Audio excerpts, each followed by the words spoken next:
We're here at Baxter Cycle in Marne, Iowa. This is the Street Twin. Isn't that a beautiful bike? Lovely red color. 900cc. I think they're rated at 65 horsepower with, I think 60 foot-pounds of torque. Liquid cooled, parallel twin. There's the radiator. Nice front tire, Brembo brake on the front. I think it's 12-inch diameter. Fuel injected, of course. Boy, I just love that bike. Reminds me of my old Bonneville. I had a Bonneville from the 60s. And sitting on this, it's a very light bike. So I think the thing is just over 400 pounds. Isn't that paint beautiful? I love the way all of this looks. Just absolutely gorgeous. Chain drive rear disc brake, adjustable rear suspension. The front suspension's fixed. This thing is just begging to be ridden. And it's January 2nd. We got snow all over outside. Absolutely gorgeous.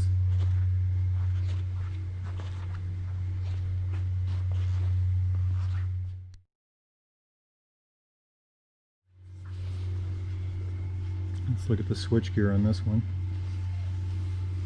These buttons manage the LCD screen. Flash to bright button on the back here. Horn, blinkers. And these actually feel very high quality. Just absolutely smooth. Kill switch, hazard lights, throttle. Good looking bike. Everything about this bike is mechanically beautiful. Almost artistic. Everything's made to work well together. Everything looks custom. Everything looks like it's made by hand. Everything has the right sound, the right look, the right feel. I mean, just absolutely gorgeous. The finish is second to none. The bike really has an interesting feel to it also. I haven't had a chance to ride it yet. We'll make sure we do that this spring. But it looks a lot like I had an old 60s Bonneville. It really reminds me of that. And then when I sit on the thing, especially with my hands on the bars, it just really goes right back to those days. Seat height is less than 30 inches, but it's a very narrow seat. It's also a long seat.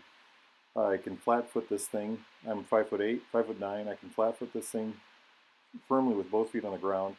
I can flip the bike left and right easily. I'll bet you this thing around town is incredibly nimble and just an absolute ball to drive. With the long seat like this, you can scooch back, forward, whatnot. I wonder how this thing would be on a long ride. You know, I'm sure it'll be fine on things like twisty roads and canyons. And matter of fact, I'd love to take this through our windy roads of Les Hills here in Iowa. The thing's just an absolute beauty. And I think it's 436 pounds or something like that, with 65 horsepower and 59 foot-pounds of torque. The thing should just be a dream, just a dream. And with a Brembo on the front, almost a little over 12 inches, I think, on the front, I bet the braking on this thing is just incredible. The other Triumphs that I've ridden, modern Triumphs, have excellent brakes, and I'm sure this is even better. The rear has I think it's a 10-inch disc. The transmission on this is a 5-speed. I'm told it's very smooth. I bet it's a wonderful thing to dance on. Let's talk about the engine real quick. Liquid-cooled 8-valve with a 270-degree crank, parallel twin, of course. This thing has just got to be pure art on the road. Another thing about this bike, just to throw in real quick, is it looks like it's begging to be your bike. It looks like it's begging to be customized. It's just oozing with that old character, and it wants to be fiddled with, or played with, or made yours. It's a truly wonderful machine. Can't wait to ride one. Can't wait to ride one.